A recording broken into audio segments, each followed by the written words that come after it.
있게 하소서. 그곳은 빛과 사랑이 언제나 넘치옵니다.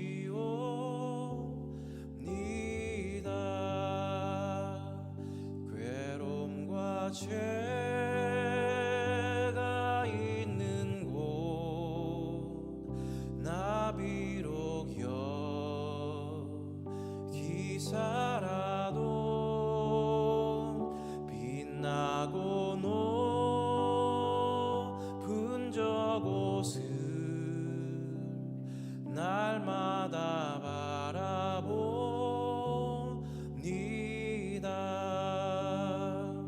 내 주여 내 맘 붙드사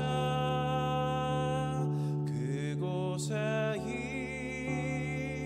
있게 하소서. 그곳은 빛과 사랑이 언제나 넘치옵니다.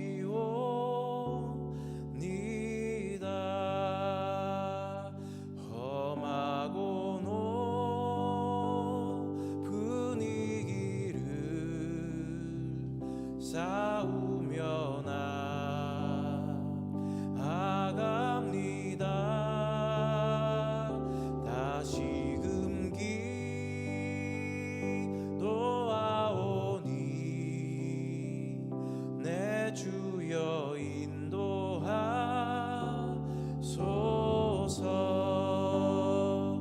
내 주여 내 맘 붙드사 그곳에 있게 하소서. 그곳은 빛과 사랑이 언제나 넘치옵니다.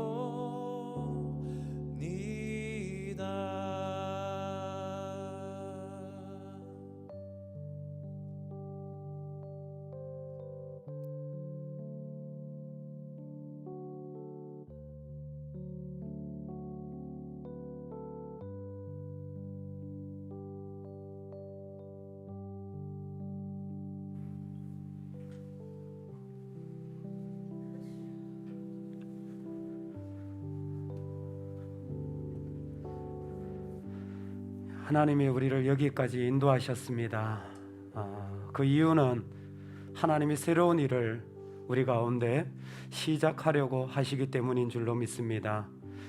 처음부터 우리를 건져주신 주님은 앞으로 영원까지 그분의 일을 이루어 가실 줄로 믿습니다.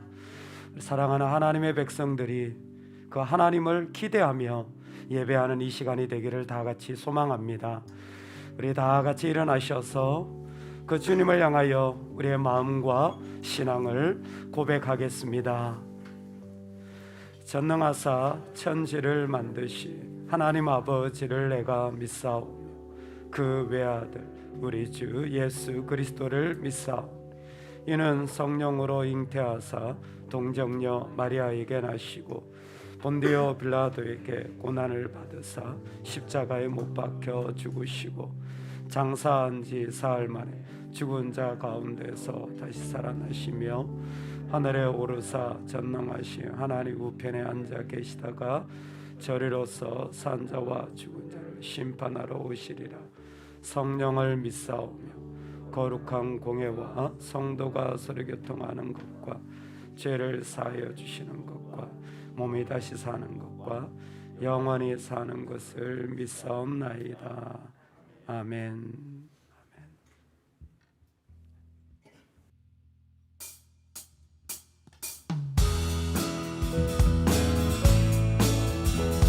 우리 박수 치면서 함께 찬양하겠습니다. 주와 같이 길 가는 것 즐거움이 아닌가.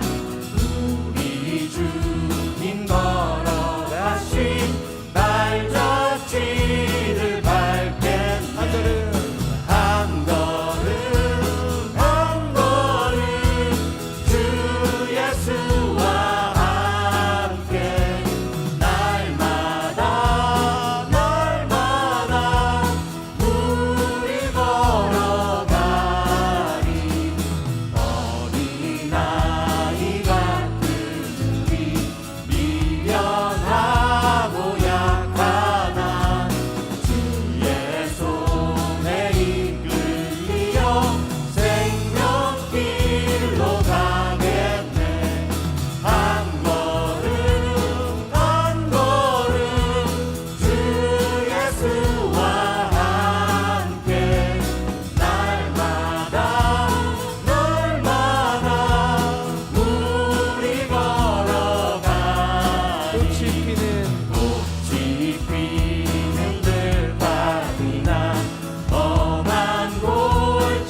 구하시리. 한 번 더 찬양하자.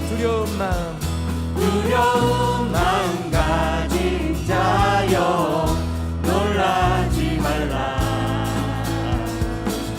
주 너의 하나님 강한 손으로 주 이름 부를 때 주님 구하시리. 주 오셔서 구하시리. 주 오셔서 구원하시니 약한 자들에게 강한 능력으로 주 오셔서 구원하시니 주 오셔서 구하시니 주 오셔서 구원하시니 눈을 들어보라 회복의 능력을 주 오셔서 구원하시니 상한 마음 가진 자여 상한 마음 가진 자여 낭망치 말라. 주 너의 하나님 사랑의 팔로 주 이름 부를 때 주님 구하시니 아멘.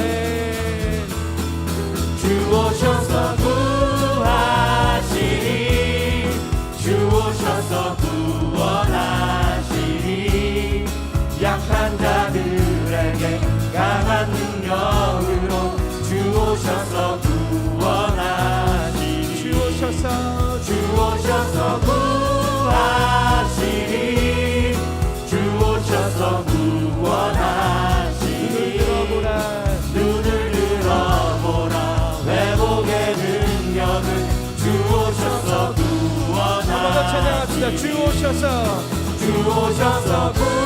구하시니 주 오셔서 구원하시니 약한 자들에게 강한 능력으로 주 오셔서 구원하시니 주 오셔서 구하시니 주 오셔서 구원하시니 눈을 들어보라 회복의 능력을 주 오셔서 구원하시니.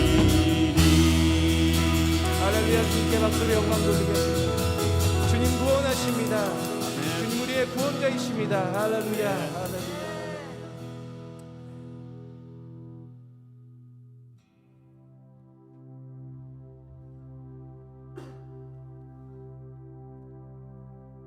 나의 만족과 유익을 위해 가지려 했던 세상 일들 이제 모두 다 해로 여기고 주님을 위해 다 버리네.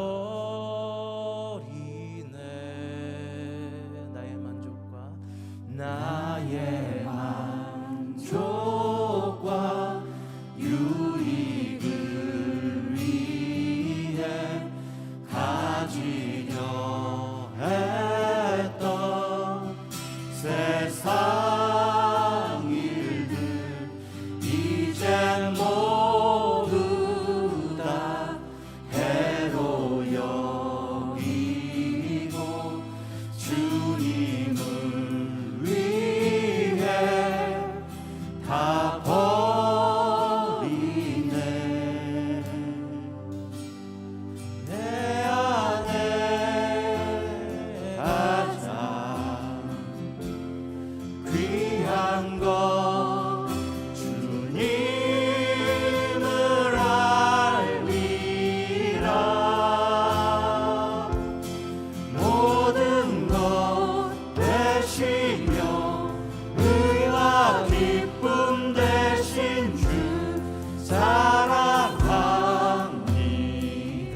되시며 모든 것 되시며 그와 기쁨 되신 주 모든 것 되시며 그와 기쁨 되신 주 사랑합니다.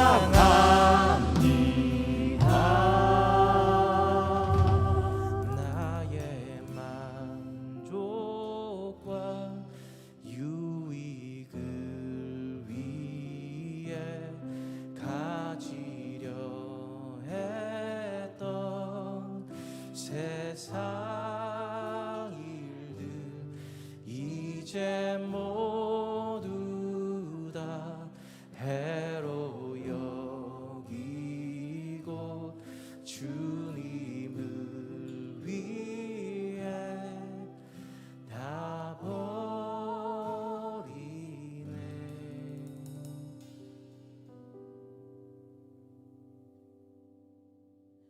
앉으셔서 계속 예배하겠습니다.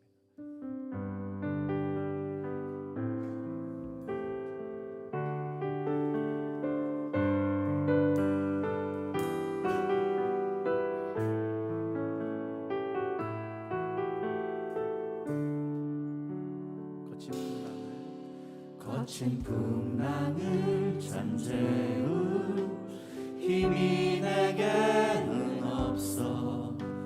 뱃머리를 돌려 다른 곳으로 갈까. 나는 의지해 마음이 고단해질 때 내게 다가오는 그의 음성 들리네. 한 번 더 찬양할까요? 거친 풍랑을 잠재울 힘이 내게는 없어. 뱃머리를 돌려 다른 곳으로 갈까. 나의 능력을 의지해 마음이 고단해질 때 내게 다가오는 그의 음성 들리네. 오라 오라 무리로 오라. 강한 믿음으로 담대히 주님께 나오라. 오라 오라 무리로 오라. 그의 능력으로 비밀히 참 평안 얻으리. 거친 풍랑을 잠재울 힘이 내게는 없어. 뱃머리를 돌려 다른 곳으로 갈까. 나의 능력을 의지해 마음이 고단해질 때 내게 다가오는 그의 음성 들리네. 오라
하나님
모든 죄악에서 성령의 전신갑주로 우리를 세워주시고 입혀주시는 하나님께 감사합니다.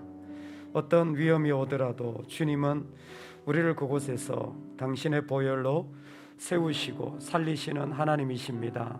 오늘 그 주님께 우리의 마음과 삶의 자리를 내어드리며 나아가기를 원하오니 주님, 우리의 영광 되어 주시옵소서. 우리의 깊은 곳을 감찰하시고 하나님 없는 삶이 있었다면 주의 이름으로 우리를 세우셔서 다시 부르셔서 주의 것 되게 하여 주옵소서. 돌이키지 못한 자리가 있다면 하나님 그곳에서 우리의 발걸음이 이제는 돌이켜지게 하여 주셔서 당신을 향하는 삶이 되게 하여 주옵소서. 나는 하나님을 향하여 살리라 고백한 믿음의 자리가 우리의 자리 되도록 축복하여 주시옵소서. 오늘 한날을 통하여 우리 가운데 능력으로 임하시는 주님을 사모하오며 예수님의 이름으로 기도드리옵나이다. 아멘. 아멘. 우리 영광 가운데 임하시는 주님께 감사와 영광의 박수를 올려드리기를 원합니다. 아멘. 아멘. 아멘. 다시 한번 오늘 예배에 함께하게 됨을 감사하고 축복합니다. 우리의 예배의 자리가 우리 하나님이 기뻐하시는 자리가 될 줄로 믿습니다. 아멘. 특별히 이번 주는 우리가 미션 리트릿을 통하여서 외국 유학생들을 섬기는 한 주간이 되고자 합니다. 여러분 기도해 주시고요. 특별히 또 우리 교회를 통하여서 사랑이 흘러가는 시간이 되면 좋겠다 생각되어집니다. 감비아, 그 다음에 우간다, 그 다음에 인도, 이렇게 3개국에서 유학 온 학생들이 같이 하게 될 것 같습니다. 참 귀하죠. 각 나라에 아마 대표되는 일꾼들이 아니실까 생각하는데 같이 하게 될 때에 하나님의 은혜와 또 사랑을 우리가 나눌 수 있으면 좋겠고 최선을 다해서 섬기려고 하는데 좀 어려움이 있더라도 우리가 할 수 있는 대로 영적으로 또 관계적으로 같이 기도하며 위로하려고 합니다. 여러분들 기도해 주시고 혹시 또 좀 식사라든지 또 섬기고 싶은 마음이 있으시다면 저한테 또 연락해 주시면 같이 또 섬김의 기회가 될 것 같습니다. 귀한 또 기회를 하나님 주신 것 같고 가능하다면 오는 주일은 우리가 선교 주일로 같이 해서 코로나로 아무것도 할 수 없는 것처럼 보이지만 아니에요. 오히려 섬김이 필요한 때라고 생각하고 하나님 앞에 열방을 향한 마음을 좀 같이 나누면 좋겠다 생각합니다. 기도해 주시면 감사하겠습니다. 우리 오늘 주시는 하나님의 말씀 같이 나누겠습니다. 창세기 12장 1절부터 9절까지의 말씀입니다. 우리 앉으신 채로 우리 귀한 말씀 다 같이 봉독하겠습니다. 여호와께서 아브라함에게 이르시되 너는 너의 고향과 친척과 아버지의 집을 떠나 내가 내게 보여줄 땅으로 가라. 내가 너로 큰 민족을 이루고 내게 복을 주어 내 이름을 창대하게 하리니 너는 복이 될지라. 너를 축복하는 자에게는 내가 복을 내리고 너를 저주하는 자에게는 내가 저주하리니 땅의 모든 족속이 너로 말미암아 복을 얻을 것이라 하신지라. 이에 아브라함이 여호와의 말씀을 따라갔고 롯도 그와 함께 갔으며 아브라함이 하란을 떠날 때에 75세였더라. 아브라함이 그의 아내 사레와 조카 롯과 하란에서 모은 모든 소유와 얻은 사람들을 이끌고 가나안 땅으로 가려고 떠나서 마침내 가나안 땅에 들어갔더라. 아브라함이 그 땅을 지나 세겜 땅 모래 상수리 나무에 이르니 그때 가나안 사람이 그 땅에 거주하였더라. 여호와께서 아브라함에게 나타나 이르시되 내가 이 땅을 내 자손에게 주리라 하신지라. 자기에게 나타나신 여호와께 그가 그곳에서 제단을 쌓고 거기서 베델 동쪽 산으로 옮겨 장막을 치니 서쪽은 베델이요 동쪽은 아이라. 그가 그곳에서 여호와께 제단을 쌓고 여호와의 이름을 부르더니 점점 남방으로 옮겨갔더라. 아멘. 아멘. 아멘. 우리 옆 사람과 같이 한번 인사하겠습니다. 당신은 주님의 제자입니다 하며 한번 인사하겠습니다. 주님의 제자입니다. 여러분, 우리 제자로 살아가는 귀한 시간이 되기를 주의 이름으로 축원합니다. 아멘. 제자라는 것은 부르심과 약속이라는 두 가지 하나님과의 관계 맺음이 있습니다. 하나님이 우리를 부르셔서 우리에게 사람을 낚는 어부가 되게 하는 약속을 주시는 것이죠. 여러분, 이 제자가 살아가는 삶의 자리는 한 가지가 분명합니다. 그게 무엇이냐면 이 땅 가운데서 하나님의 나라를 이루어가는 것입니다. 그래서 우리가 전도라고 하는 것이 무엇이냐면 하나님의 백성들을 이 땅 가운데서 모으는 것이죠. 그 하나님의 나라가 이 땅에 임하는 것을 우리는 창조, 때로는 새 창조, 그리고 창조의 완성이라고 창세기부터 계시록까지 한마디로 말할 수 있을 것입니다. 즉 우리가 예수님을 믿는다라는 것은 믿음에서 죄에서 구원을 받는 동시에 우리는 새로운 창조의 자리에 서게 되었다라는 의미가 동시에 포함됩니다. 그래서 성경은 창세기부터 시작되죠. 하나님이 사람을 창조하시고 만드신 스토리입니다. 그리고 그 이야기는 그리스도의 보혈을 통하여 새로운 창조로 완성되어진 것을, 그리고 영원한 창조가 계시록에 있는 것을 우리에게 말씀하여 주시는 것입니다.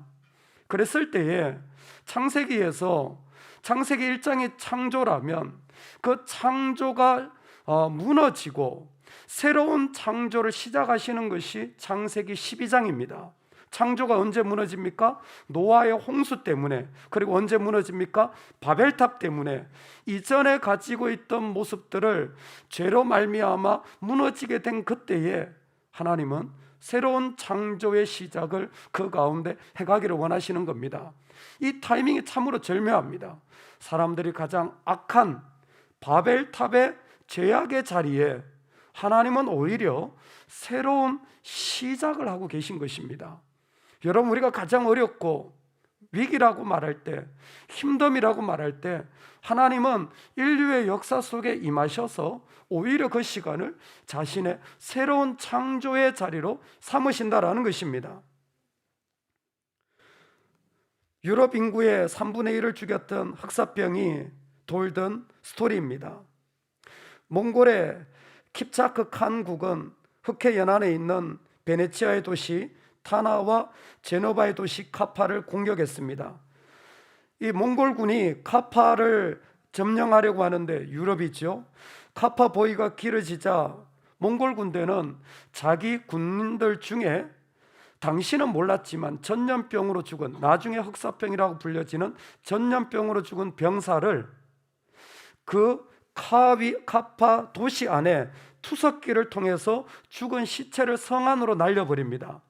그랬더니 카파 도시에 이 전염병이 퍼지기 시작하였고 그 도시는 함락했습니다. 동시에 전염병이 온 유럽으로 퍼져나가기 시작하게 되었습니다. 흑사병은 카파를 덮쳤고 제노바와 이탈리아를 통하여 유럽 전역에, 그래서 14세기에 이르러서 유럽 인구의 3분의 1이 죽었습니다. 여러분, 그런데 흑사병이 어떻게 멈춰진 줄 아세요? 이 전염병이 어떻게 멈춰진 줄 아세요? 우리처럼 무슨 항생제 예방접종을 맞고 아니면 먹는 알약이 생겨서 아니요. 거의 대부분의 사람들이 죽고 살아남은 사람들이 있어요. 어떤 사람들일까요? 면역이 생긴 사람들입니다. 면역이 생긴 사람들이 그 가운데 일어나자 전염병이 멈춰진 거예요. 그러니까 3분의 1이 죽었지만 나머지 사람들은 면역이 생긴 겁니다. 인간이 바이러스를 이길 수 없었어요. 그러나 바이러스에 대한 면역력은 우리가 가질 수 있었던 것입니다. 안타깝게도 그 일들 때문에 수많은 사람들이 죽어나갔고 동시에 수많은 성직자도 죽었습니다. 많은 사람이 죽자 농작물 수확이 급감했고, 그리고 굶주림으로 힘들었던 사람들은 폭동을 일으켰고, 당시 1330년 영국의 기대 수명이 24세였다고 합니다. 그러니까 얼마나 많은 젊은이들이 사실 인생의 삶을 살지도 못하고 죽어나가는 일들이 일어난 것입니다. 그런데 면역력이 생긴 사람들이 살아남으면서 상황이 극적으로 달라졌어요. 흑사병이 정말 모든 굶주림과 가난과 죽음까지도 일으켰는데, 그 뒤에 오히려 놀라운 일이 났는데, 사람이 줄어들자 그전에는 그렇게 무시했던 이 농노그룹, 쉽게 말하면 노동자들이 귀해진 거예요. 그러면서 노동자들의 인권이 역사 이래 처음으로 대두되기 시작하면서 그들이 마땅한 이 대우를 받지 않으면 일하지 못하는 그런 상황이 되어진 겁니다. 동시에 자영농이 늘어지면서 이제는 자체적으로 영주에게 속하지 않고 일하는 사람들이 일어났고, 그리고 그렇게 자신의 인권이 발달된 농노들이 도시로 또 자기 지역으로 이주하면서 상공업이 발달하고 드디어 화폐 경제가 일어나기 시작하면서 새로운 근대의 시대가 문을 연 것입니다.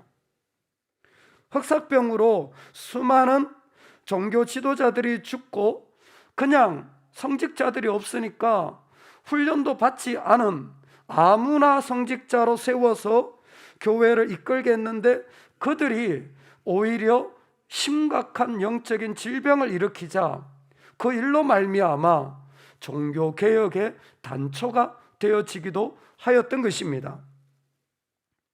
어려움의 시기지만 하나님은 역사에 개입하셔서 그 어려움의 때에, 죄악의 때에 새로운 창조를 만들어 가시는 하나님이신 것입니다. 오늘 하나님이 우리 삶에 새로운 창조의 때를 제자들을 통하여 이루어가고 계심을 저와 여러분이 신뢰할 수 있기를 소망합니다. 아멘. 하나님은 지금도 그 창조를 제자들을 통하여서 이루어가기를 원하시는 거예요. 어떻게 해요? 똑같습니다. 부르심과 약속입니다. 부르심과 약속이라는 이 강력한 하나님의 언약적 이 프레임으로 하나님의 제자들을 지금도 세워가고 계신 거죠. 그러면 부르심이 뭡니까? 라고 말한다면 창세기 12장은 구체적으로 보여져요. 누가 부르십니까? 하나님이 부르시잖아요. 그러면 성경을 볼 때 하나님이 하신 것을 구체적으로 봐야 돼요. 뭐 창세기 12장이야.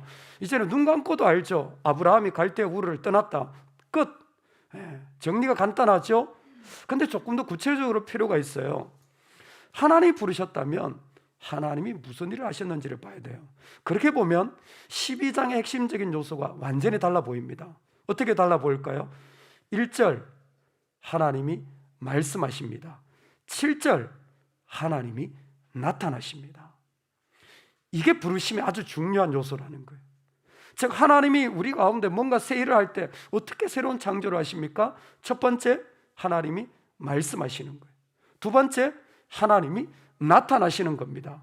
이 일들이 인간 사회에 하나님의 개입하는 방식으로 실제적으로 이루어져서 하나님은 그 자리에 없던 새로운 일들을 이루어 나가고 계신 것입니다. 하나님은 말씀하셨습니다. 아주 중요한 두 가지 말씀을 하셨죠.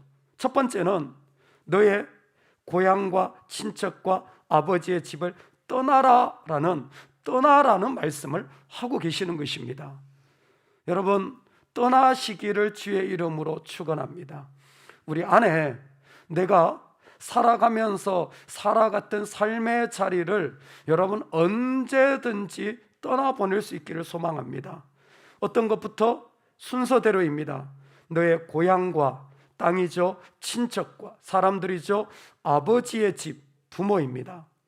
순서적으로 쉬운 것부터 어려운 거예요. 제일 쉬운 게 뭐냐면 돈을 포기하고, 제일 쉬운 게 뭐냐면 땅을 포기하는 거예요. 여러분, 이건 그냥 마음만 먹으면 되잖아요. 할렐루야. 왜 안 돼요? 왜 안 돼요? 이거 어려워요? 뭐 이거 이 정도는 이제 예수님 믿는데 이게 뭐 그렇게 어렵습니까? 그냥 안 하면 되잖아요. 없으면 되잖아요. 내가 손에 좀 보면 되잖아요. 근데 그거보다 좀 어려운 게 뭡니까? 사람들이에요. 내가 사람들로부터 고립되는 것을 심각한 우울증을 겪게 할 만큼 어려운 겁니다. 제일 어려운 게 뭡니까? 나하고 친밀한 사람과의 배신의 관계를 내가 하는 거예요. 내가 어떻게 부모를 떠납니까? 근데 이상하게 예수님도 내 부모를 떠나라고 말씀하신 거예요. 미워하라는 거나 돌보지 말라는 말이 아니라 뭐예요? 떠나라는 거예요. 이 떠남은 사실 그 삶의 자리에서 그를 향한 하나님의 계획이 있었기 때문입니다. 어떤 계획입니까? 네가 떠날 때 하나님이 주시는 것이 뭐냐면 내가 너로 큰 민족을 이루게 하겠다라는 거예요. 조금 더 설명하겠습니다. 민족입니다. 영어 성경에 보면 A great nation이라고 되어 있어요. 아주 정확합니다. 민족은 한 민족이 아니에요. 한 민족은 다 혈통이 하나예요. 유대 민족은 유대 혈통이 하나예요. 그런데 아브라함에게 약속하신 것은 혈통적인 민족이 아니라 국가를 얘기하고 있는 거예요. 즉 대한민국이라는 나라 안에는 한 민족이 아니더라도 구성원이 될 수 있습니다. 그렇죠? 미국이라는 나라 안에는 꼭 어떤 혈통이 아니더라도 나라 시민권을 가질 수 있는 거예요. 지금 그 얘기예요. 아브라함을 불렀을 때 하나님이 그를 향하여서 암이 아니라 그냥 백성이 아니라 고이라는 특별한 하나님의 공동체를 만들고 싶으셨던 겁니다.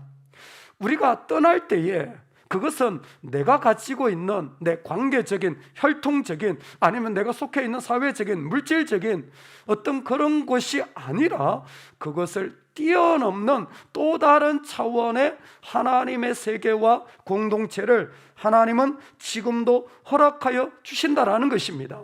그래서 창세기 마지막에 가면 요셉을 축복하는데 그 축복이 무엇이냐면 야곱이 축복할 때 어떻게 합니까? 그 담장을 넘어가는 그 놀라운 가지의 축복을 허락하여 주는 거예요. 우리가 가지고 있는 게 뭐냐면 내가 가지고 있는 바운더리를 하나님이 넘어가게 하여 주시는 거예요. 나는 이것이 정말 너무 힘들어요. 그런데 제자들은 하나님이 계심으로 말미암아 그것을 넘어가는 또 다른 세계를 경험하게 되어진다라는 겁니다. 어떻게 이게 안 된단 말입니까? 라는 상식, 약속, 그 땅의 돈의 관계들. 그런데 제자들은 그것을 뛰어넘어 그 자리에서 하나님이 만드시는 새로운 자리를 경험하게 되는 거예요. 더 기가 막힌 것은 그 다음 말씀이에요. 내가 너로 큰 민족을 이루고 내게 복을 주어 내 이름을 창대하게 하리니. 하나님이 놀라운 일을 하시는데 조금 전에 있잖아요. 사람들이 바벨탑을 쌓았어요. 바벨탑을 왜 쌓았습니까? 하늘에 닿아서 뭐예요? 내 이름을 남기려고 바벨탑을 쌓은 거예요. 그때 하나님이 내려오셔가지고 그 바벨탑을 허물어 버리셨습니다. 그런데 이제는 반대로 그때는 흩어버리셨던 하나님이 이 사람들을 특별히 아브라함을 택하셔서 뭐예요? 너의 이름을 창대하게 하겠다라는 거예요. 아니 이전에는 흩으셨는데 지금은 반대로 아브라함의 이름을 창대하게 하겠다라는 겁니다. 왜 그렇게 하십니까? 여러분, 우리의 이름이 정말 언제 제대로 보존되는 줄 아세요? 그건 내 이름, 내 명예, 내 신용 붙잡을 때 아니에요. 내 자존심 붙잡을 때는 그건 하나님을 흩으십니다. 그때는 반드시 영적으로 그 자리를 영적인 능력을 잃어버리게 돼요. 신앙생활 해보면 알아요. 내 마음 붙잡아 봤자, 그건 내가 아무리 높아져 봤자 결국 다 잃어버리게 돼요. 근데 하나님의 이름을 붙잡으면, 그게 이 땅과 다르다고 할지라도 하나님의 이름을 붙잡으면 하나님이 그 사람의 이름을 높여주시는 거예요. 아무것도 아닌데 예수의 이름을 부르면 그 죄인이 구원을 받게 되어집니다. 아무것도 아닌데 하나님이 그 사람을 높여서 그 영혼을 그 가운데 창대하게 하는 것입니다. 그래서 그 사람은 그 가운데 하나님의 새로운 시작에 초대받아서 이 하나님이 하시는 자리를 경험하게 되는 거예요. 언제? 하나님이 말씀하실 때. 여러분, 오늘도 하나님은 우리에게 찾아오셔서 분명히 떠나라고 하십니다. 우리가 가지고 있는 삶의 자리를 떠나실 수 있기를 주의 이름으로 축원합니다. 창세기를 읽다 보면 재미있는 게 있어요. 모세 스토리도 그렇지만 재미있는 게 뭐냐면, 여러분, 아브라함이 몇 세의 부름을 받습니까? 본문에 보면 75세의 부름을 받잖아요. 그러면 75살 이전에는 뭐 했습니까? 갈대우리에서 뭐 했겠죠? 뭐 했습니까? 하나님 묻지 않았어요. 하나님 따지지 않았어요. 부름을 받을 때 있잖아요. 그 이전의 모습은 하나님 침묵하십니다. 할렐루야. 하나님 말씀하실 때 그 말씀하시는 순간으로 살아가시기를 간절히 소망합니다. 하나님도 침묵한다면 우리도 침묵합시다. 하나님도 잠잠하시다면 우리도 잠잠합시다. 묻지 말고, 그거 따지지 말고, 그거 어떻게 되었나 다시 끄집어내지 말고, 뭐예요? 말씀하시는 그때를 통하여 하나님의 일들을 새롭게 시작하는 거예요. 그때 하나님이 두 번째로 말씀하시는 부르심이 뭐냐면, 떠나라 다음에 2절에 너는 복이 될지라, 너는 복이 될지라라는 거예요. 복이 될지라. 제가 가끔 그런 경우가 있어요.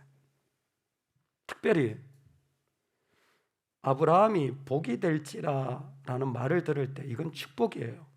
이 복으로 말미암아 제단을 쌓게 되어집니다. 나중에 나와요. 그런데 그 제단에 피의 제사가 있었습니까? 없었어요. 그게 특징이에요. 한 번 더 설명하겠습니다. 그런데 복이 될지라라는 말은 근본적으로 네가 복의 근원이 된다라는 거예요. 잘 기억하십시오. 복은요, 나하고의 관계에서 복이 아니라, 다시 말하지만 하나님과의 관계에서의 복이에요. 내 복은 무엇이냐면, 내 기도가 내가 응답해서 이만큼 가지게 되었고, 내 자녀가 이런 대학에 들어갔고, 여러분 그거 복 아니에요. 자녀가 좋은 데로 들어간 게 뭐 복입니까? 자기가 잘 먹고 잘 사는 길로 가면요, 그거 하나도 복 아니에요. 그거 하나도 복 아니에요. 내가 일했는데 내가 돈을 많이 벌었다, 그거 하나도 복 아니에요. 그게 무슨 복입니까? 자기가 잘 먹고 잘 사는데 그건 복이 될 수가 없습니다. 복은요, 그 일을 통하여서 하나님이 어떻게 영광 받으시느냐가 복이에요. 어떻게 하나님의 이름이 드러나느냐가 복입니다. 그래서 복을 하나님이 이렇게 설명하십니다. 자, 3절을 보세요. 너를 축복하는 자에게는 내가 복을 내리고 너를 저주하는 자에게는 내가 저주하리니 땅의 모든 족속이 너로 말미암아 복을 얻을 것이라 하신지라. 아멘. 신약에서는 제자를 예수님을 따라가는 자라고 표현했습니다. 기억하시죠? 나를 따라오느라. 그러니까 뭐예요? 따라온다라는 말 자체가 나는 예수님의 뒤에 서 있다라는 거예요. 그러니까 항상 먼저 예수님이 가시는 거예요. 그런데 창세기에서 하나님이 제자를 부르실 때에 그 제자의 모습은 어떠냐면, 하나님이 우리 뒤에 서 계신 거예요.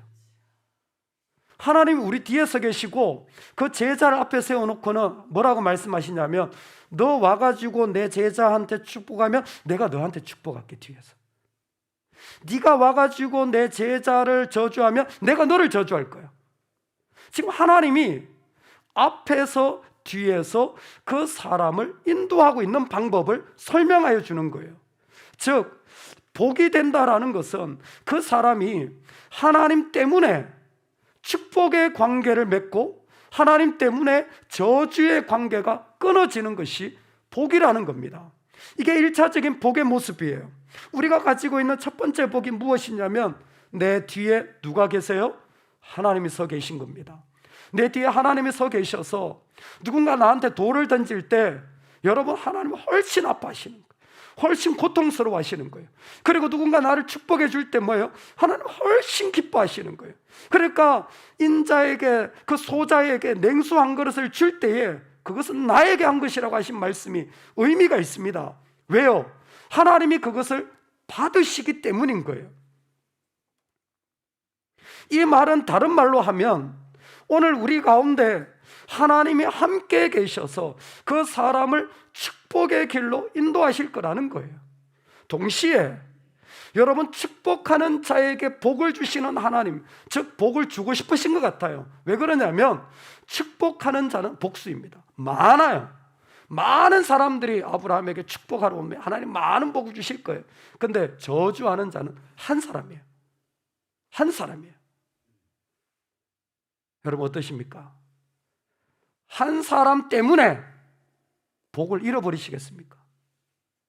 우린 그러는 사람이에요. 한 사람 때문에 마음 다 닫아버려요. 삶을 다 닫아버려요. 한 사람 때문에 수많은 복을 다 빼앗겨버려요. 하나님은 그렇게 얘기하지 않으세요. 아니야, 나는 너를 축복하고 싶어. 그 축복을 통하여 어떻게 돼요? 땅의 모든 족속이 너로 말미암아 복을 얻을 것이라. 이게 복이에요. 복은요, 하나님이 주시고자 하는 것은 나한테 머무르지 않아요. 반드시 나를 넘어섭니다. 할렐루야. 그건 나를 넘어서서, 그것은 나를 넘어서서 다른 사람에게조차도 그 가운데 복이 되어지고 은혜가 되어지고 그 가운데 능력이 되어지고 있는 것입니다.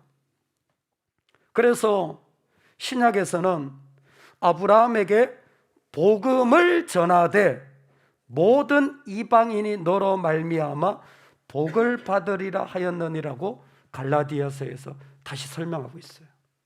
그러니까 여기서 복이 될지라라는 것은 뭐예요? 복음을 전하고 있다라는 거예요. 여러분 십자가를 기억하실 때 아셔야 됩니다. 십자가는 2000년 전에 갈보리의 언덕에 죽으셨으니까 2000년 이후로만 적용이 되는 것이 아니라 십자가는 2000년 이전에도 적용이 되어져요. 시공간을 초월해서 십자가는 모든 하나님을 믿는 자들의 구원의 근거가 되어져요. 그래서 여기에서 복이라고 할 때 바울이 복음이라고 말한 것은 조금 더 틀리지 않습니다. 왜? 그 안에는 십자가의 요소가 이미 포함되어 있었던 거예요. 나중에 시간적으로 주님이 죽으셨다고 할지라도 십자가의 복음은 여전히 하나님을 믿는 백성들을 구원하고 건지시는 복이 되어진 거예요. 아니 그러면 내가 복음을 가지고 있는지 어떻게 아느냐? 내가 복을 받았는지 어떻게 아느냐? 하나님 그거 설명하고 계신 거예요. 네가 복이 있다면 너 때문에 다른 사람에게 살아나는, 너 때문에 너로 말미암아 너를 넘어서서 할렐루야, 나의 땅과 나의 친척과 나의 부모와 나의 관계를 넘어서는 사람들, 그걸 넘어서서 기꺼이 내가 주님의 이름으로 나아가려고 하는 그 사람이 제자예요. 그 사람이 제자예요. 그 사람이 제자예요. 그리고 우리가 그 제자로 부름을 받은 거예요. 내 생각이 아무리 선명해도 하나님 옆에 오면 뭐예요? 내려놓는 겁니다. 아무리 내가 오라도 하나님 옆에 보면 십자가 아래 내려놓는 거예요. 그 사람이 제자예요. 그 사람이 진짜 믿는 자예요. 하나님 지금 그 사람을 부르시는 거예요. 누구를? 아브라함을. 그리고는 여호와께서 아브라함에게 나타나십니다. 하나님은 그 아브라함에게 나타나셔서, 즉 이 땅 가운데 임하셔서 바벨탑에 하나님이 나타나셨는데, 오늘 하나님이 아브라함에게 나타나신 거예요. 하늘에 계시다가 땅에 나타나신 겁니다. 여러분, 이것은 대단히 중요한 의미가 되어지고 있습니다. 일단 먼저 이해할 것은, 아브라함에게 나타나신 이 모습이 어떤 모습이냐면, 약속을 민족을 준다는 약속을 주셨잖아요. 하나님의 제자들에게는 하나님이 나타나셔서 그 약속을 구체적으로 이루어가고 계심을 보여주시는 거예요. 민족을 이루는데 뭐가 필요한 줄 아세요? 땅이 필요합니다. 민족을 이루는데 뭐가 필요한 줄 아세요? 사람이 필요한 거예요. 이때 민족은 다시 말하자면 혈통적인 민족이 아니라 나라라고 했죠. 나라를 이루는데 땅이 필요하고 사람이 필요한 거예요. 그래서 하나님이 아브라함에게 하늘의 별처럼 15장에 한 번 더 사람을 줄 것을 약속하시는데, 오늘 말씀을 보세요. 내가 이 땅을 너의 자손에게 주리라 하신지라. 자기에게 나타나신 여호와, 그가 그곳에 제단을 쌓고, 구체적으로 하나님이 땅을 주심으로 하나님께서 그 하신 약속을 제자를 통해서 이루어 가고 계시는 것입니다. 그런데 이때에 아브라함은 뭐 하냐면, 그 약속을 받고, 이 땅을 내게 주리라 라는 약속을 받고 그 자리를, 제단을 쌓으며 살아가게 되어집니다. 그래서 그 약속을 받은 세겜 땅에 제단을 쌓고, 조금 더 이동하여 베델과 아이 사이에 제단을 쌓게 됩니다. 자, 여기서 우리가 주일학교 성경 퀴즈를 한번 해보겠습니다. 아브라함의 아버지 이름이 데라예요. 데라. 아브라함의 아버지 이름이 데라입니다. 아브라함은 어디에서 부름을 받았을까요? 1번 갈대아 우르, 2번 하란. 아브라함은 어디에서 부름을 받았을까요? 1번 갈대아 우르, 2번 하란. 하나님 앞에 부름받은 장소는 어디일까요? 자, 1번이신 분, 예. 오늘 성경을 한번 보겠습니다. 오늘 말씀인데요, 4절입니다. 다 같이 읽겠습니다. 이에 아브라함이 여호와의 말씀을 따라갔고 롯도 그와 함께 갔으며, 아브라함이 하란을 떠날 때에 75세였더라. 아멘. 어디에서 부름을 받았을까요? 그렇군요. 자, 그러면 그 앞에 있는 구절을 한번 보겠습니다. 자, 11장인데요, 31절입니다. 시작. 데라가 그 아들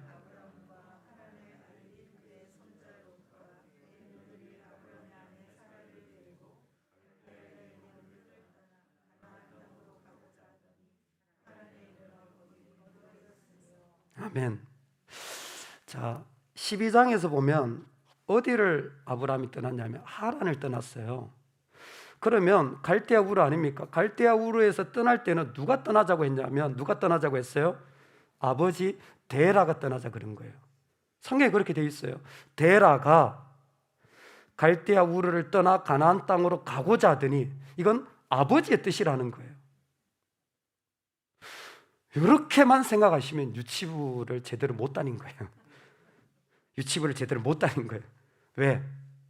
창세기 24장 사도행전 스데반의 설교를 통하여 아브라함은 갈대아 우르에서 떠나라는 부름을 받았습니다. 창세기 12장 그 얘기가 없어요. 창세기 12장은 하란을 떠났고, 갈대아 우르를 떠날 때는 아버지가 떠나자 그런 거예요. 근데 창세기 24장과 그리고 사도행전을 통하여서 히브리서를 통하여 갈 바를 알지 못하고 갈대아 우르를 떠났다는 걸 알게 되어집니다. 요게 이제 주일학교 초등부 수준이에요. 이 정도는 이제 알아야죠. 그렇다면 이 본문을 보면 뭐가 보입니까? 하나님이 나타날 때에 그의 안에 하나님 주신 약속을 품고 땅을 주시고 그 가운데 이런저런 것을 허락해 주시잖아요. 그런데 뭐예요? 자신은 아무것도 할 수 있는 게 없습니다. 하지만 그 약속을 여전히 가슴에 품고 살아가는 거예요. 언제? 아버지가 결정한 거예요. 그런데 누구의 영향력이 있어요? 나의 믿음은 그 가운데 있었던 거예요. 아버지가 결정하는 집안이에요. 이렇게 할 수밖에 없는 상황이에요. 그런데 뭐예요? 아브라함은 여전히 자신의 부르심을 가지고 이 길을 떠났다라는 거예요. 사실 하란을 떠나고 지금 이 가나안 땅으로 갈 때 아마 데라가 지금 11장과 죽었다고 했지만 여전히 살아있는 모습입니다. 그게 시간적으로 연결되어 있는 것이 아니라 나이가 달라요. 데라가 여전히 살아있는 그런 과정 속에서도 아브라함은 여전히 자기 안에 하나님이 주신 약속을 부여잡고 여전히 땅을 아무것도 받지 못했지만 하나님이 주신다고 했으니까 내 거잖아요. 그런데 소유권 등기를 하나도 하지 못했어요. 그러니까 소유한 것이 없어요. 그럼에도 불구하고 그는 뭐예요? 마음에 약속을 부여잡고 있는 거예요. 여러분, 그게 예배예요. 나한테 무너지는 일들이 계속 생기는 거예요. 나한테 문을 열어줘야 될 거 아니에요. 내가 약속했다고 그러려면 왜 하란을 돌아갑니까? 바로 가면 되는데 나중에 바빌론으로 끌려갈 땐 바로 가거든요. 그렇게 가면 되는 길을 왜 굳이 아버지 같은 사람을 내 집안에 보내가지고 이렇게 돌아가게 하는 겁니까? 그리고 하란에서 한참 있었어요. 얼마나 오래 거기에 머물렀는지 몰라요. 도대체 뭐 하는 겁니까? 약속의 사람들은요, 그거에 방해받지 않는 거예요. 약속의 사람들은 여전히 그 안에 믿음의 불꽃을 가지고 하나님 앞에 나아갑니다. 뭐 합니까? 제단을 쌓는 거예요. 예배를 드리는 거잖아요. 여러분, 이걸 추상적으로 생각하지 마십시오. 이때 올터라는 제단은요, 실제로 나무로 만든 거예요. 보이는 건물을 만든 겁니다. 보이는 제단을 쌓는 거예요. 왜요? 봐라! 하나님이 있기 때문에 이게 하나님께 드리는 제사라고 나도 증거하고 그 땅에 있는 사람들한테 보여주는 거예요. 하늘에 계신 하나님이 땅에 임할 때에 이 제단을 통하여 마치 어떤 텔레파시처럼 이걸 딱 통하면 다른 세계로 전하는 것처럼 그들은 제단을 쌓는 거예요. 그리고 실제적으로 그들은 고백하고 있는 겁니다. 뭐예요? 하나님이 이 자리에 내려오고 계시다. 어떻게 하나님이 그 조그만 제단에 내려오신다는 말입니까? 여러분, 우리는 그 믿음조차 없는 거 아세요? 우리는요, 우리의 삶의 관계가 무너질 때 요 조그만 자리에조차 임하지 않는 하나님이라고 믿는 거예요. 그래서 내 예배 자리 쉽게 무너지잖아요. 내 성결 자리 쉽게 무너지잖아요. 그 조그만 것조차도 우리는 붙잡지 못해요. 그런데 지금 아브라함 뭐예요? 그때마다 제단을 쌓는 거예요. 피의 제사도 없어요. 피의 제사를 드려야 하나님 받으시는 거 아닙니까? 피의 제사가 없다라는 게 뭐냐면 직접적으로 하나님 임하셨다라는 거예요. 지금 이때는 하나님 직접적으로 임하세요. 여호와 이름을 불렀다고 했을 때 이 여호와는 사실 상징적입니다. 하나님 이름은 나중에 모세를 통하여서 내가 스스로 있는 자로 구체적으로 말씀해 주시죠. 그 전까지는 아도나이로 사실 그 이름 자체가 인간에게 제대로 드러나지 않았어요. 그럼에도 불구하고 하나님이 직접적으로 나에게 임하는, 하나님이 직접적으로 나에게 감동하는 자리, 피 없어도 피가 있는 것처럼, 그 복음이 있는 것처럼 이미 그에게 역사하고 있었던 거예요. 뭐가? 복음이 그의 자리에 있었던 거예요. 어떤 것이 다 무너져도 제단을 쌓고 있는 것이었습니다. 오늘 우리가 살아가는 삶의 자리에 정말 제자로서 살아가면 좋겠습니다. 정말 제자로서 살아간다라는 것은 바로 하나님이 우리 가운데 새로운 창조를 하시고 시작하는 자리에 서는 것입니다. 말씀하시는 하나님, 부르심을 통하여서 떠나라, 그리고 너는 복이 되어야 된다 라고 구체적으로 네가 아니라 너를 통하여 하나님이, 너를 통하여서 이 땅에 하나님의 임재가, 하나님의 계심이 눈으로라도 보이게 해라. 여러분, 코로나 때에 우리 교회가 전도 많이 한 거 아세요? 코로나 때 전도하신 분 없죠? 우리 교회 코로나 때요, 이 건물이 전도 많이 했어요. 건물이 전도 많이 했어요. 어머, 여기 교회 있네. 공원 오셨다가 오다 가다가 마음에 감동되어 가지고 그리고 전화하신 분들이 한두 분이 아니세요. 지금 새벽 예배 계속 나오세요. 그래서 주일날 나오시는 분도 있어요. 그리고 등록하신 분도 있습니다. 신기하죠? 하나님이 직접적으로 이 땅 가운데 삶이 예배고 무슨 교회가 건물이 필요합니까? 다 맞는 좋은 말인데요, 그런 말 하는 사람 치고 제대로 예배하고 제대로 섬기는 자리 하나 못 지키더라고요. 그게 우리의 실존이에요. 하나님 그 모습 보여주는 거예요. 조금만 재단에 주님이 직접적으로 임하신 거예요. 그 주님을 만나자 아브라함이 제자의 모습을 우리에게 설명하여 줍니다. 4절, 이에 아브라함이 여호와의 말씀을 따라갔고 롯도 그와 함께 갔으며 아브라함이 하란을 떠날 때에 75세였더라.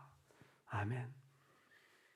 이에 아브라함이 여호와의 말씀을 따라갔고 그 약속을 여전히 가슴에 붙잡고 걸어가고 있다라는 것입니다. 그런데 여전히 그가 걸어가고 있는 모습을 성경에서 왜 굳이 하란에서 떠났다고 표현할까요? 여기에는 보이지 않는 몇 가지가 존재하고 있습니다. 먼저 그가 떠난 자리는요, 단순히 지역적인 자리가 아니죠. 하란과 우르는 대표적으로 달을 섬기는 초성달 지역에, 메소포타미아가 초성달의 지역이거든요. 낮에 해, 바로 애굽입니다.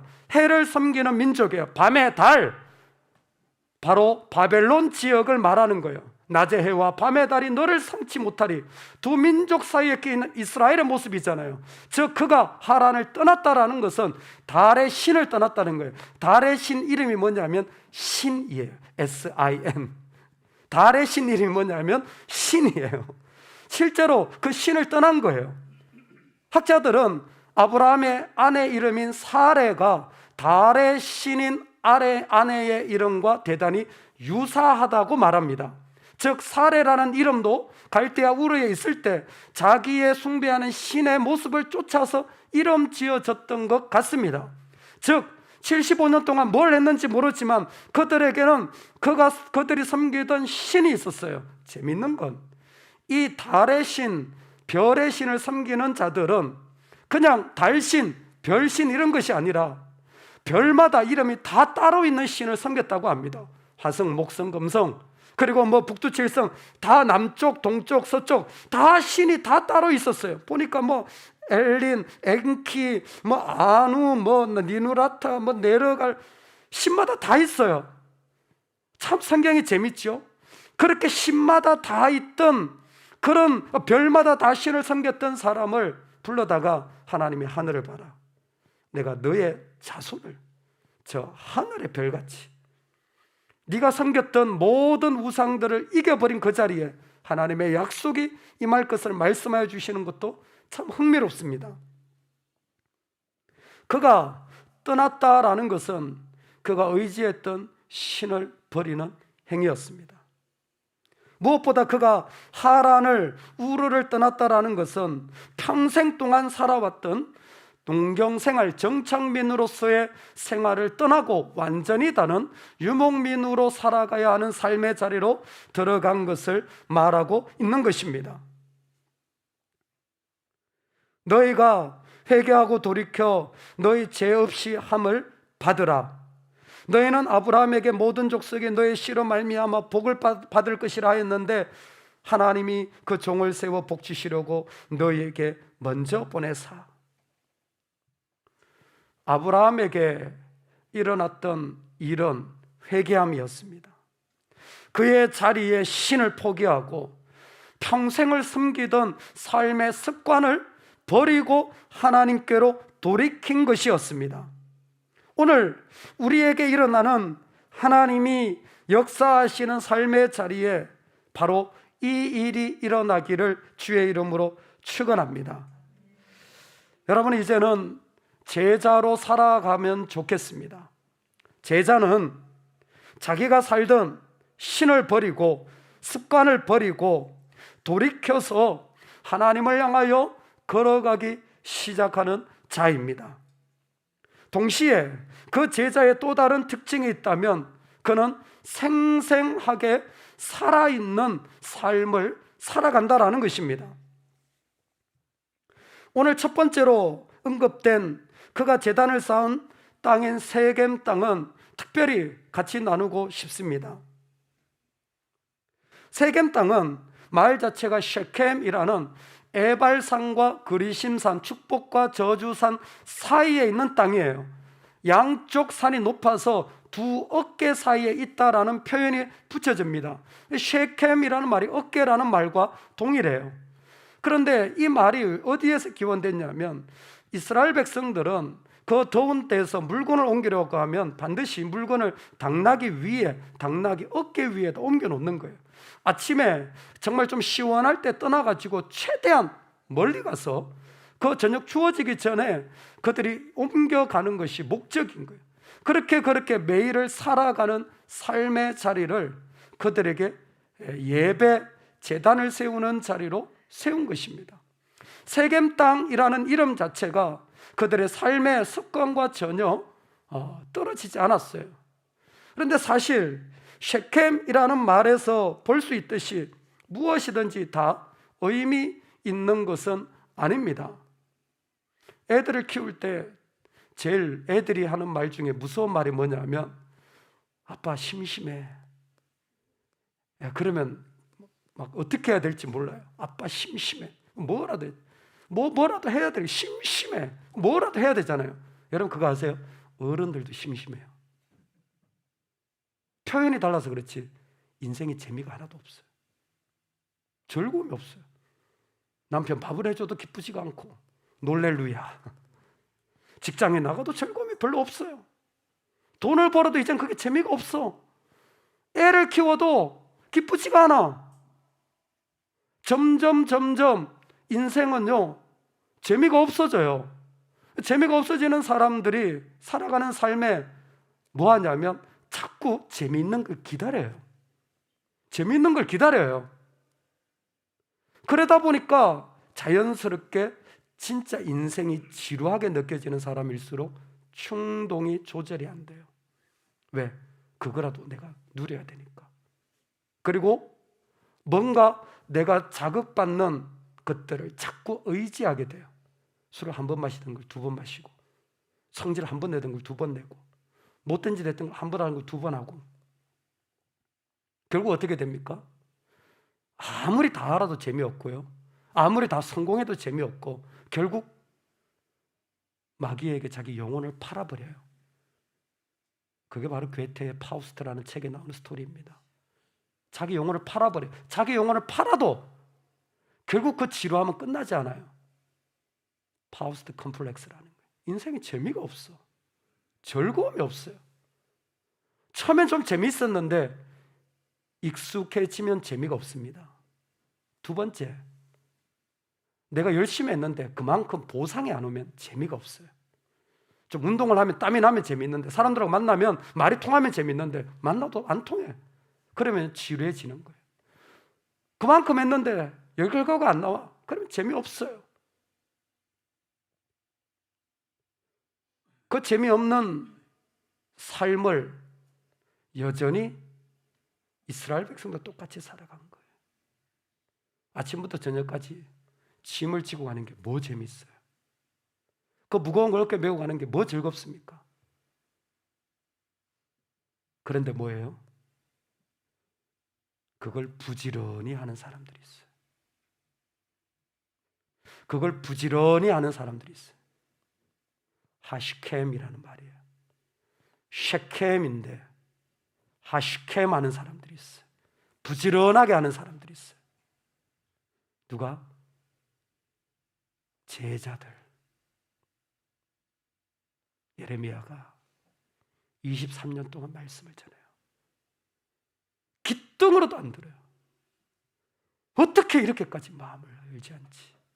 그렇게 수고했는데 어떻게 이렇게 안 바뀌지? 23년을 섬겼는데. 근데 뭐예요?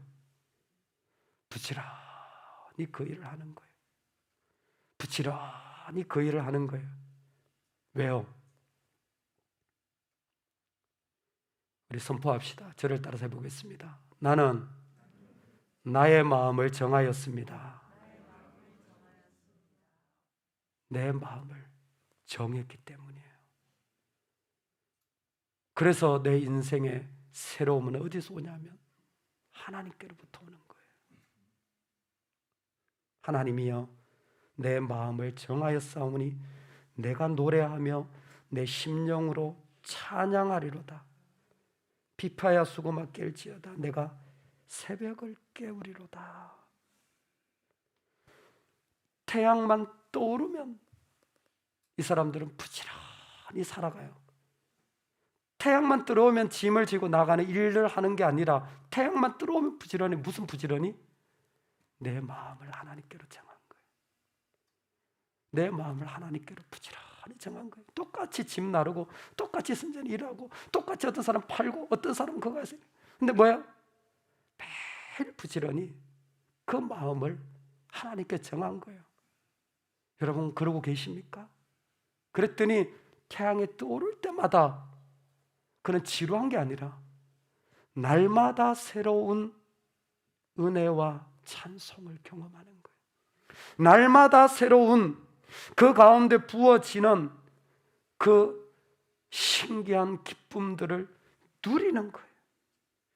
하나님 앞에 부름을 받고 또 이루어 가시고 그 가운데 하나님께서 주어주시는 하나님을 만나며 살아가는 그 은혜를 그는 삶 가운데 살아가는 거예요. 아니 어떻게 그렇게 매일 새벽 기도하세요? 어떻게 매주일마다 예배하세요? 예, 억지로 하면 그거 죽을 일입니다. 근데요, 그 즐거움을 아는 사람은 목숨이 빼앗겨도 예배 포기 못해요. 그 가운데 하나님이 그 만나는 기쁨을 아는 자는 누가 가라고 하지 않더라도 벌떡 일어나서 매일같이 그 자리에 나아가는 거예요. 이 시대에 그 사람들이 필요합니다. 이 시대에 그 사람들이 필요해요. 경제적으로 질병 때문에 코로나 블루라고 우울증으로 수많은 사람들이 어두운 시대에, 사람 때문에 돈 때문에 힘들어진 시대에 제자가 필요합니다. 어떤 제자? 하나님의 새로운 창조를 해나갈 어떤 사람들, 아침마다 쉐켐에서 제단을 쌓아서 여기에 하나님이 직접 임하셨다, 그 떨리는 마음으로 하루를 살아가는 사람들이 어느 때보다 진짜 필요한 거예요. 당신 어떻게 살아갑니까? 난 마음이 너무 즐거워요. 나는 날마다 기쁨이 있어요. 여러분 우리 자녀들이 그 마음 봐야 되지 않습니까? 여러분 이 땅에 있는 사람들이 그 마음 봐야 되지 않겠어요? 우리가 만들 제단은 나무로 만든 제단이 아니라, 보세요, 하나님 있습니다, 그렇게 보여주기도 해야 되겠지만 진짜 우리가 만들 제단은 뭡니까?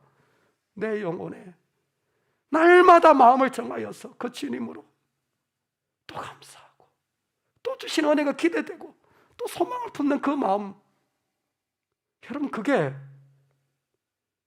제자입니다.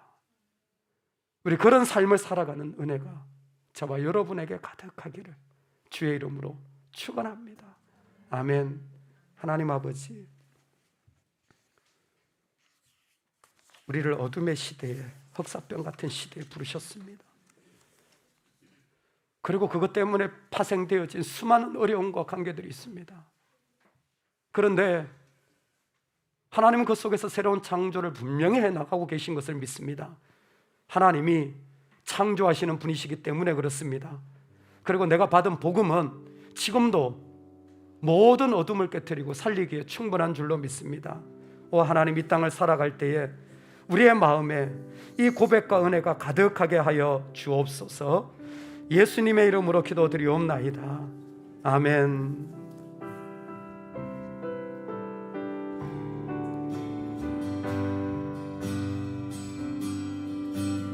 주인 삼은 모든 것 내려놓고 내 주 대신 주 앞에 나가 내가 사랑했던 모든 것 내려놓고 주님만 사랑. 우리 한 번 더 합시다. 내가 주인 삼은 모든 것, 내가 주인 사는 모든 것 내려놓고 내 주 대신 주 앞에 나가 내가 사랑했던 모든 것 내려놓고 주님만 사랑해 주 사랑 주 사랑 거친 풍랑에도 깊은 바다처럼 나를 잠잠케 해. 주 사랑 내 영혼의 반석 그 사랑 위에 서 주 사랑 주 사랑 거친 풍랑에도 깊은 바다처럼 나를 잠잠케 해. 주 사랑 내 영혼의 반석 그 사랑 위에 주의 영광 이곳에 주의 영광 이곳에 가득해 아멘 아멘. 하나님 앞에 나는 마음을 정하였습니다. 그 주님으로 나아가길 원합니다. 찬양하며 우리는 전진하리 모든 열방 주 볼 때 주의 영광 주의 영광 이곳에 가득해 우린 선해 주님과 함께 찬양하며 우리는 전진하리 모든 열방 주 볼 때까지 우리 같이 한번 기도하겠습니다. 하나님, 나는 제자입니다. 내가 예수 그리스도로 복음을 받은 제자입니다. 이제 이 땅을 살아갈 때에 나를 날마다 부르시는 주님 앞에 생생히 살아있는 내 마음을 정한 자로 살게 하여 주시옵소서. 내 안에 있는 신들과 내가 살아왔던 습관들이 버려지게 하여 주시고 오직 나의 주님을 향한 나의 제단이 세워진 셰켄 땅에 살게 하여 주옵소서. 우리 다 같이 한번 기도하겠습니다. 하나님, 전에 하나님 우리의 마음과 삶을 고백하며 노래합니다. 하나님 아버지, 아멘. 하나님 그 땅 가운데 내 마음을 온전한 마음 하나님 우리의 모습을 모든 열방 주 볼 때까지 주 사랑 거친 풍랑에도 깊은 바다처럼 나를 잠잠케 해. 주 사랑 내 영혼의 반석 그 사랑 위에 주는 아버지를 선먹게 하여 주시는 아버지 그 마음을 나를 가지고 내 앞에 주의 영광 이곳에 가득해 우린 선해 주님과 함께 찬양하며 우리는 전진하리 모든 열방 주 볼 때까지 말씀을 따라 살아가게 하심을 감사합니다. 밤낮 불러서 찬송을 드려도 늘 부족한 마음으로 주님께 감사드립니다. 나의 기도를 들어서 응답하시고 의의 길로 인도하시오니 주님만이 나의 주님이십니다. 범사에 감사합니다. 하나님 앞에 마음과 고백과 후원과 그리고 삶의 자리를 내어드립니다. 주님 받아주시옵소서. 하나님 이 땅을 살아가면서 주님 앞에 부름받은 제자로 하나님이 새롭게 창조하시는 그 나라를 살아가게 되는 줄로 믿습니다. 주님, 오늘 우리가 이 땅에 있으면서 분명히 떠나라 하신 자리를 떠나게 하여 주옵소서. 그리고 복이 될지라 하신 말씀 속에 이제는 나를 넘어가 복이 되게 하여 주옵소서. 먼저 나를 돌이키게 하여 주시고, 하나님 나의 우상들과 그 무서운 생각들과 깊은 죄의 습관들이 깨어지게 하여 주옵소서. 주님은 아십니다. 하나님 앞에서조차 무너지지 않는 그 모습 말입니다. 오늘 주님 역사하여 주옵소서. 동시에 하나님, 우리가 주님 앞에 기도합니다. 우리도 이 땅에서 날마다 주님을 예배하며 고백하며 하나님으로 즐거움을 삼는 기쁨과 그 놀라운 환희를 누려나가기를 원합니다. 내 마음을 정했습니다. 내 마음은 하나님으로 정해집니다. 내 마음은 하나님 때문에 달라집니다. 날마다 그 하나님을 향한 기쁨으로 살아가는 그 한 사람이 이 시대에 필요합니다. 하나님, 우리를 그 사람으로 세워주시고 더 큰 기쁨으로 인도하셔서 날마다 새롭게 하시는 주님의 능력이 사람들이 보여지는 살아있는 제단 되도록 은혜 내려 주옵소서. 모든 말씀 예수님의 이름으로 기도하오며, 이제는 우리 주 예수 그리스도의 은혜와 하나님 아버지의 무한하신 사랑과 성령 하나님의 교통하심이 진짜 제자로 살고 싶습니다. 어둠의 때에 하나님 새롭게 창조하실 그 때를 살고 싶습니다. 온 마음으로 고백하는 주의 백성들 머리 위에 이제로부터 영원토록 함께 있을지어다. 아멘, 아멘.